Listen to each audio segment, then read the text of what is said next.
hold on to your hats this time. We've got all the track laid out for the TMD and some real improvements for inside loco sheds.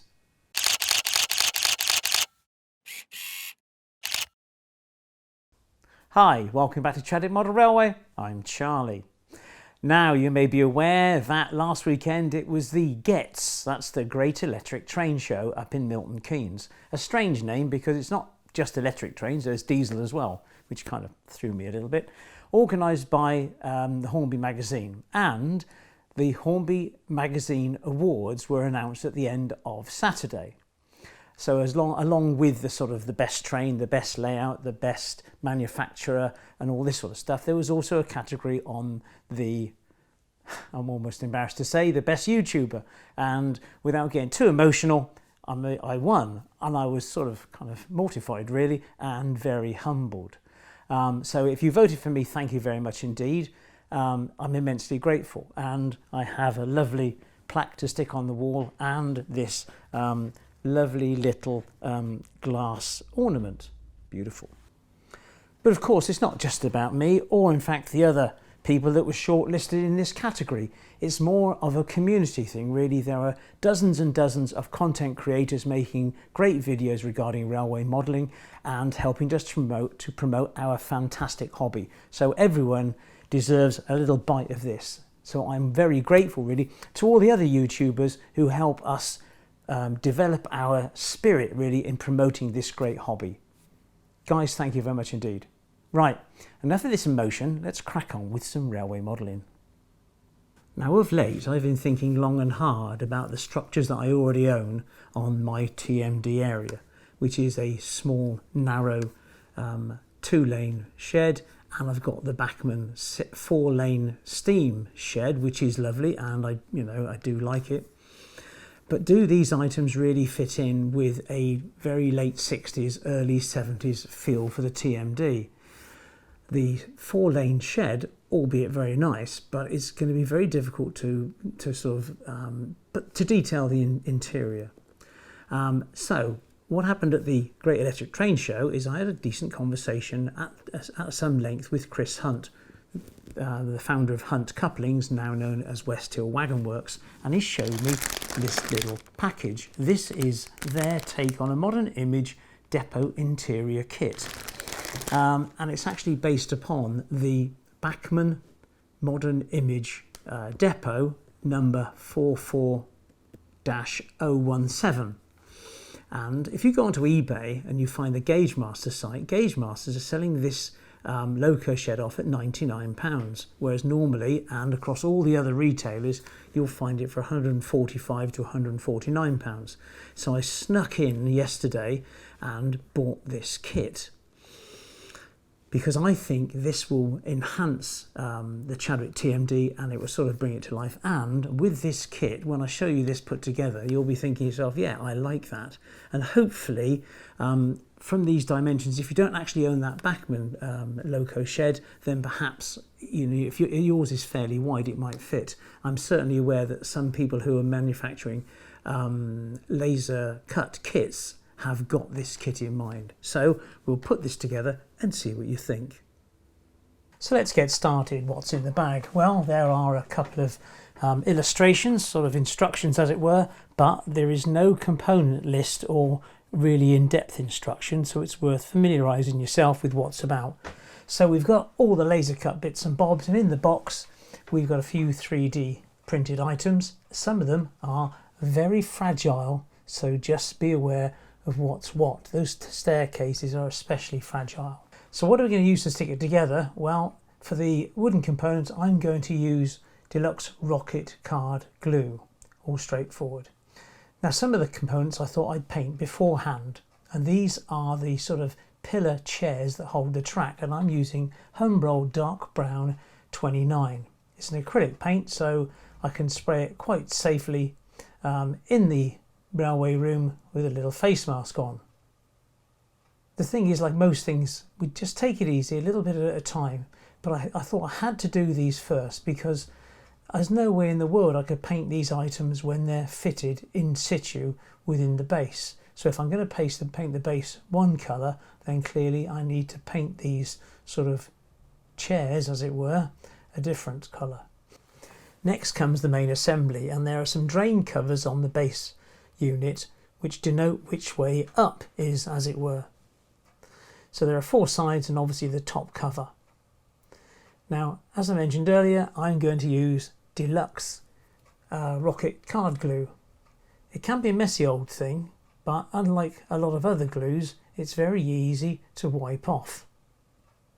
You don't really need to put too much on, just to make sure that these items are vertical as they dry. In next to no time, you'll have the assembly complete, and as I said previously, just leave the excess there until it's in shape, and then holding it still, wipe away the excess. Now, using decent sprue cutters, not to be confused with track cutters because mine are the same colour, you then need to release the pillars from those sprues. There will be some debris left on them, and that will soon be removed with a little file.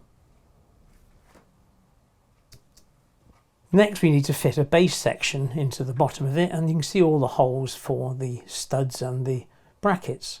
Now, I put too much glue down here, sadly, and as you can see, when we fit this base plate in the centre of the top, you'll see 2 little holes turn white as the glue seeps through, and this will cause a bit of a problem in the future because I have to file down a couple of the studs, and there you can see the white come through.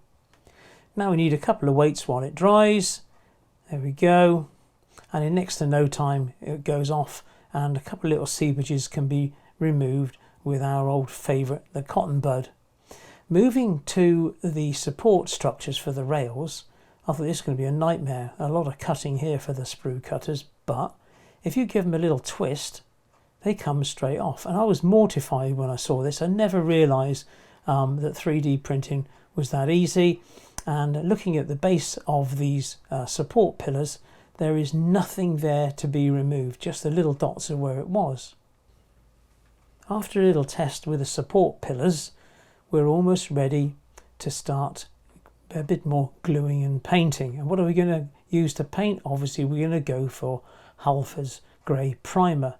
But before that, we've got another little job to do with forming up the last layer of ply. And these are the sections that allow the tracks to come through at a sort of a flush level.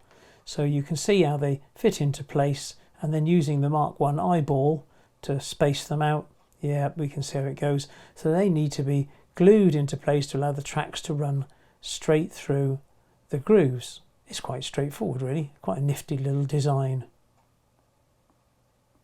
Now sprayed up with our Humbrol grey primer, it looks pretty good, and with a bit of weathering it won't look too bad, but it does look dull.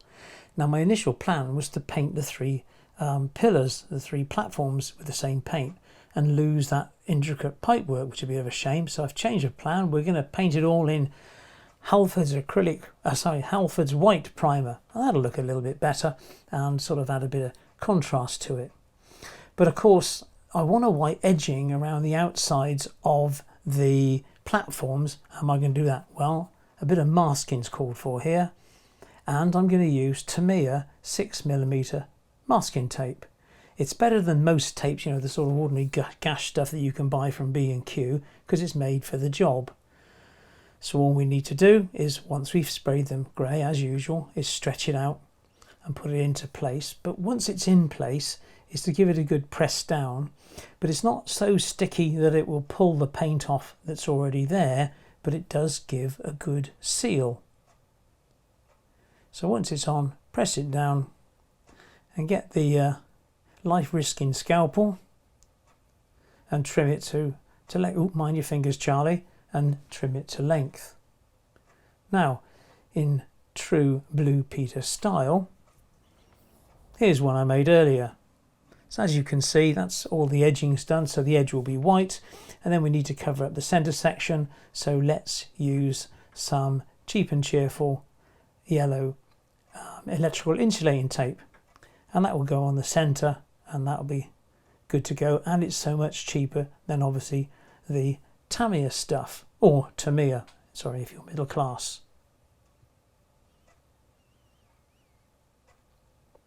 But of course, before we spray them up, we need to fit the rest of the stanchions, and I've made a classic mistake here because I'm actually out of super glue, so I've turned to epoxy resin. Not such a good idea this, because epoxy resin is very brittle, and if you knock these pillars, they will come off. Still, we leave that to dry and we'll come back in the morning.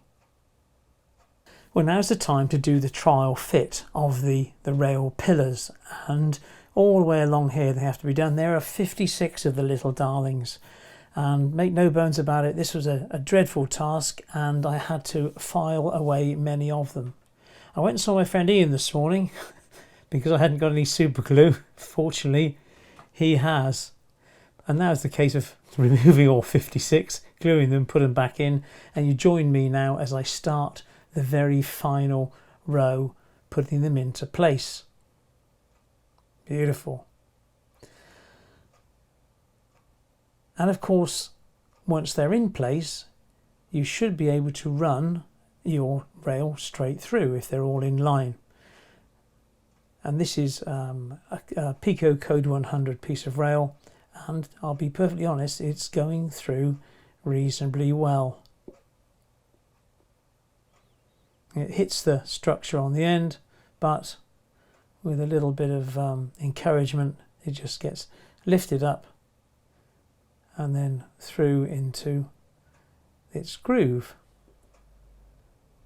And there we are, sorted and glued in. And time to look down to make sure they're all straight, and hopefully you can see there they are, reasonably straight. You may not have known about this, but this is a DCC Concepts track gauge to make sure that your track actually is in gauge. And if it isn't, it's a bit late now. But I'll leave a link in the description so you could so you can see if it's any use to you. It's mainly used by people who have hand-built track, but it confirms that it was good to go. Now there are a few other very delicate components I'm not going to install at this time. There's that centre ladder and the steps at either end and a few other bits and bobs. Now I'm not going to install these because at the end of the day I'm just going to break them. So I'll put these to one side until this little baby is installed in its final position. Now I've sprayed the 3 platforms with Halford's white primer. It's hardened, gone off, so now it's time to strip off the tape.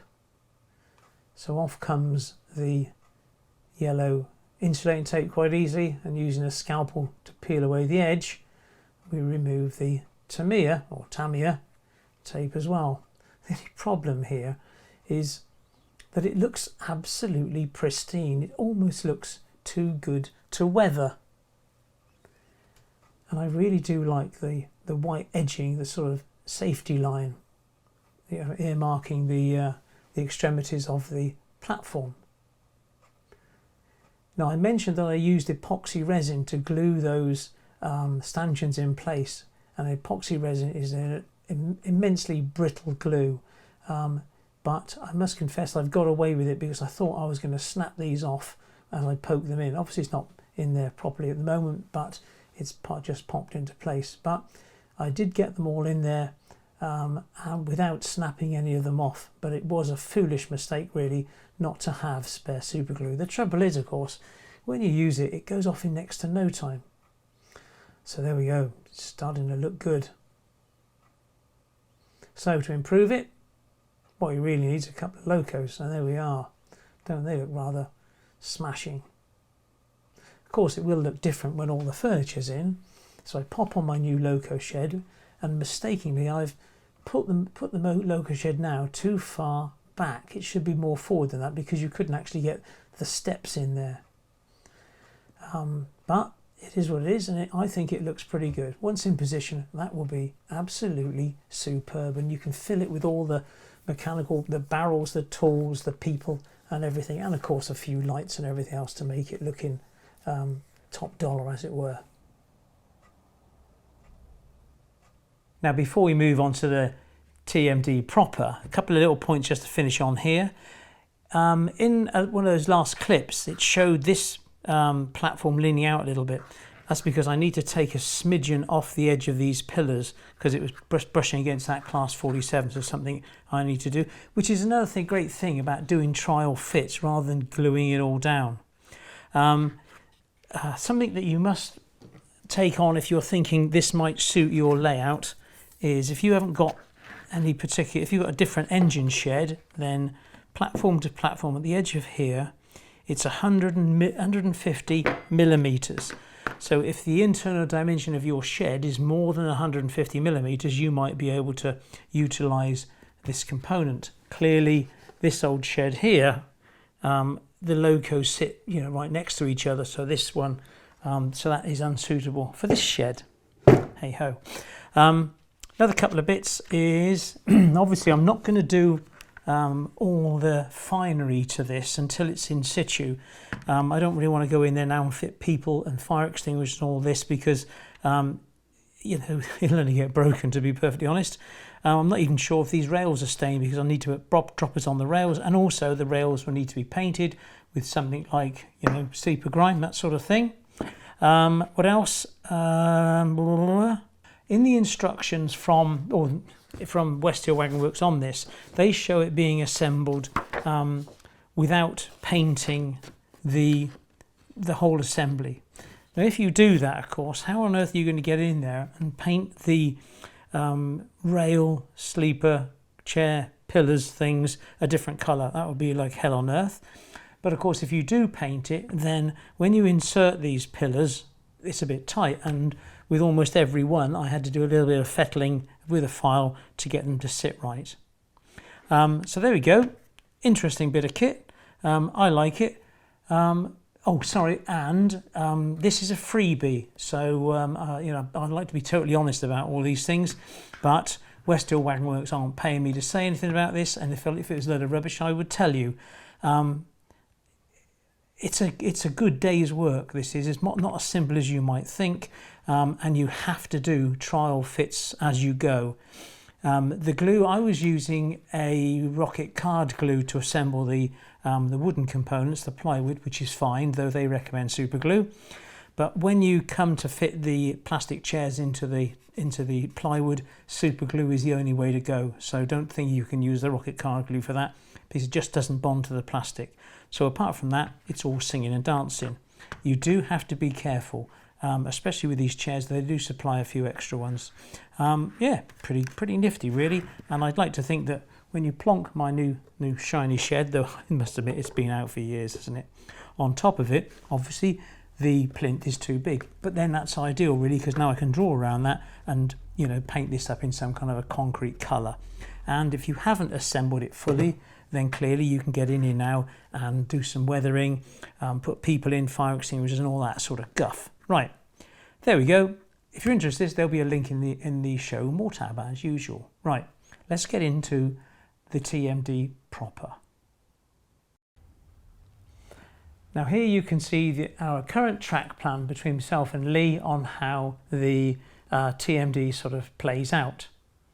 Now what I've done is put this engine shed that isn't very, aesthetically pleasing to one end. It has no windows, it has no lights, it's just dull. But of course that can open itself up for some modelling intervention really. And here's the old 4-lane shed, and there's the new 2-lane maintenance depot. Looking at it historically, this area here has always been Chadwick Parkway, hence the sign. Chadwick itself is a larger town over to one side, and this was obviously the TMD to feed that. And in somewhere here there would have been a turntable. My thoughts are the turntable would have been where they built the new shed. But do we remove the old shed, or do we just make it derelict, or we just put it in an area of decay, or do we use it as a sort of a wagon repair facility? Anyway, so these are my sort of dilemmas at the moment, the 3 sheds. What else have I got? Well, you can see here that you put these pieces of cardboard here just covering over these tracks, and the reason for that is these tracks are going to go. They'll all be encased in a hillside across here. The hillside will come up, and then that will allow the tracks for the Freightliner Depot, which will eventually go over the top of the far end to move across. There are two tracks here coming into the TMD area. One is a reverse loop that goes right away and joins back up over here, and there are a couple of sidings coming off it. And we'd always thought about tanker exchange sidings with a sort of fuel facility here. Here's one I made earlier. So using this type of arrangement for a fuel facility, but we're talking about a fuel facility not to feed the TMD, but a full-blown fuel facility in this area. So you'd have a set of exchange sidings coming in to bring in fuel and take out empty tankers. So that's that one there. And there'll also be a wooden insert here to allow the layout to move around, so you can get road traffic into this facility. So one line then goes on off to the reverse loop. So the other line comes in and then splits into the normal fan of sidings to feed into these buildings. And we have a fan of sidings going down towards the 4-lane TMD, and some to swing down in that area now where I've actually put that new building. So that sort of fits in, and a couple of kickback sidings coming up here into this rather dull engine shed. It's kind of coming together. Support buildings, we obviously need those, and they can either go in here between the sheds or in this area over here, but clearly you'll need an office block, car parking facilities, all the usual infrastructure that go with a traction maintenance depot. Okay, I put in there the retaining wall that came from the original Chadwick TMD, because that will serve as a good level there to take the hillside up to feed across into the Freightliner Depot. So this is the area where the Freightliner Depot will be, between the back of the retaining wall and the edge of the board here. Now I can't build the reverse loop or the Freightliner Depot until the TMD is complete, because obviously I need access to get over here, and once the boards are permanently fixed in, to do all the testing. The board will be built off to one side, as I normally do. When I build it, I put all the point motors in and all that stuff to one side before I put it in. So I'll put that one in, then I'll put that one in, then I'll join them together, and sort of hopefully it'll all make sense. And then that retaining wall over there marks the line where the Freightliner track will come, and it will come up here, split into two, so there'll be an arrivals and departure kind of lines along here. And then the dreaded bookcase. I've come off the fence. I haven't told my wife yet. The bookcase is not coming back. There's a toilet here. It's going in the toilet.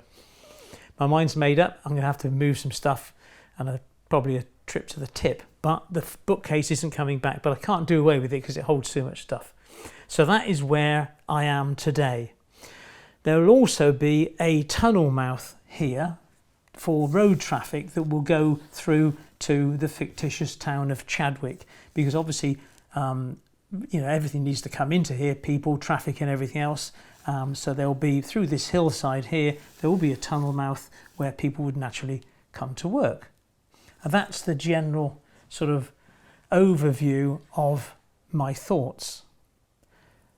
But I also value your thoughts. So if you've got an input for me, then please let me know. Oh, the other thing, of course, is now I've built that lovely the internals to this shed, it can't go across here. Do you see what I mean? Because obviously there are major structural members there, so it would have to be in an area where there is nothing underneath. And as we are at the moment, I've left off some of the members because I didn't want them to get in the way of points. So to some extent, we're in front of the game now.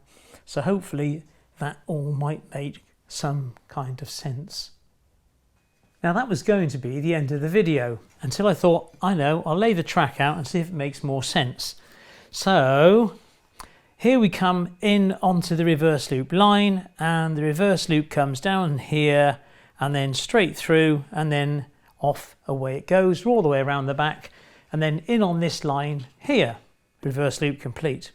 You also have the option of going down this siding here, which could, could be sort of like an exchange siding here, and leading to these points here into this fuel yard. So you could have your loco come through, it could drop the tankers and go off, or it could go straight through and reverse back, drop a full set of tankers, come forward, come back, pick up empties and go.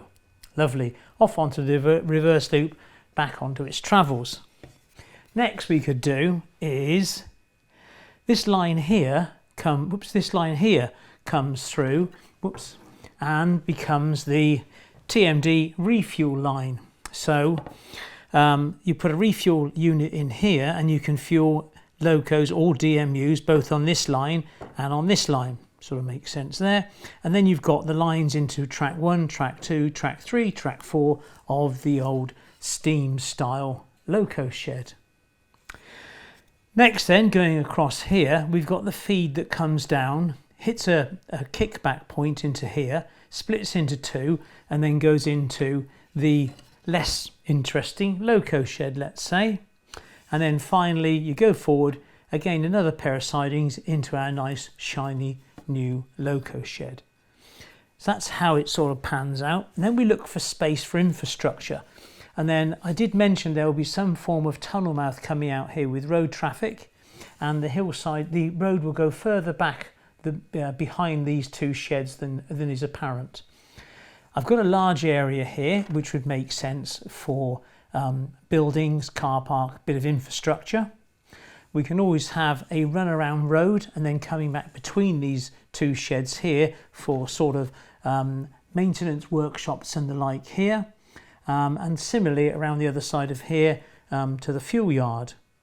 Obviously we've got access from these fuel points here to get wagons across to pump fuel directly into the storage tanks that would be in this area to feed this refuel unit. And that really wraps up my thoughts. It is worth mentioning about the hillside then. So all this lot here will be covered in. So you will see from here all the way across here, that lot will all go. And then you'll have a tunnel mouth here coming out, a large tunnel mouth right back here going in, and just a great big hillside, and then right out to that kind of area there will go the Freightliner area. So there we are. What do you think? Well, I must admit that was an exhausting 2 days. If you voted for me in the awards, thank you very much. I am so grateful. And if you've enjoyed this video, then please give us a thumbs up. I'd also like to thank the patrons. If you'd like to become one, there's the button, and a subscriber, there's a button there. And please check out the Show More tab. In the meantime, a video here and here. See you in 2 weeks' time. Thanks a lot. Take care. Bye-bye.